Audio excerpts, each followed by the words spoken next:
Pertama, tentunya kita harus lihat dari dua sisi ya. Kalau dilihat dari perbandingan antar negara, sebenarnya PMI kita itu di ASEAN misalkan itu nomor 2 tertinggi setelah Thailand ya. Dan kemudian kalau kita lihat perkembangannya dari waktu ke waktu memang ada penurunan ya dari tadinya sebelumnya sempat 53 kondisi yang cukup tinggi, kemudian menurun menuju 50.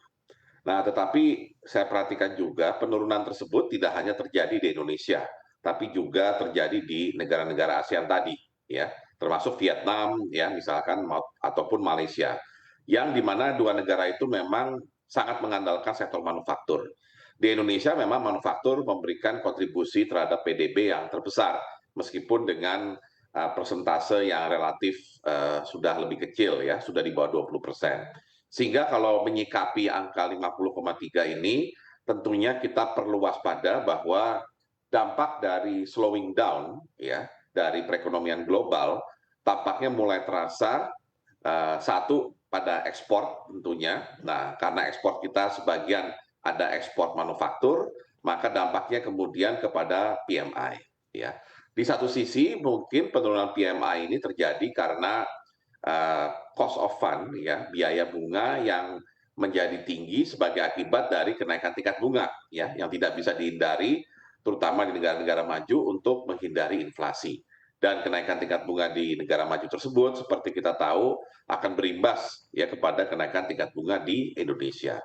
Jadi kalau kita perhatikan memang sektor manufaktur kita perlu lebih waspada ya dan juga mulai mencari alternatif pasar ekspor ya kalaupun permintaan ekspornya mulai menurun.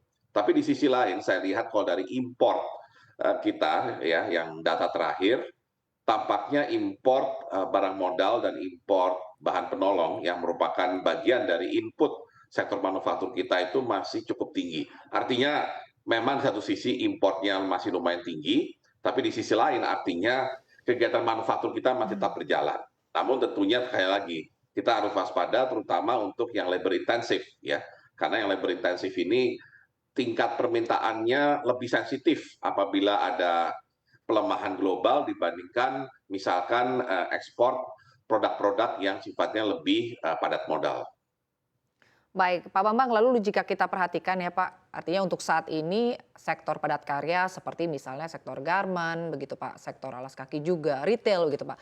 Ini kan tengah dilanda PHK. Lalu seiring dengan terkontraksinya PMI manufaktur, apakah ini juga tentunya nanti akan berdampak kepada berlanjutnya PHK, Pak Bambang?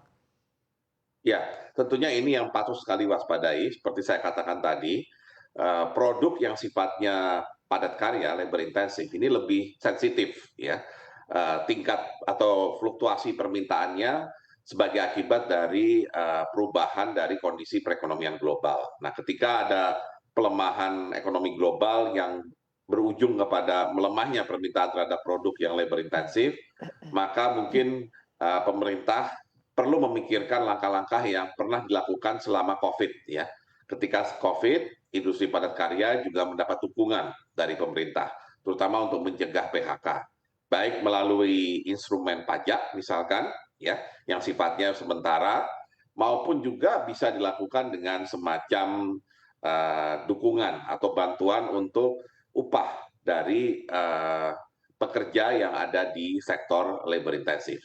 Jadi perlu dipikirkan kombinasi kebijakan fiskal seperti ini supaya paling tidak selama periode 2023 misalkan ya atau dari akhir 2022 sampai 2023 selama setahun ada upaya untuk memperkuat ya bantalan di sektor yang padat karya tadi karena bagaimanapun salah satu sektor yang banyak berkontribusi terhadap penciptaan lapangan kerja itu adalah manufaktur padat karya ya di samping sektor lain seperti pertanian maupun perdagangan. Baik, Pak Bambang, lalu kan Ibu Sri Mulyani menyebut ya Pak, perlu mewaspadai sektor manufaktur yang memang mengalami kontraksi dalam 2 bulan terakhir. Nah, kapasitas produksi sebenarnya kan meningkat, tapi ada keraguan bahwa akankah mampu bertahan untuk menghadapi gejolak. Bagaimana pandangan Anda Pak terkait hal ini? Ya, tentunya eh, yang menjadi keraguan kita kan terutama di pasar ekspor ya. Artinya pasar yang tergantung kepada volatilitas dari perekonomian global.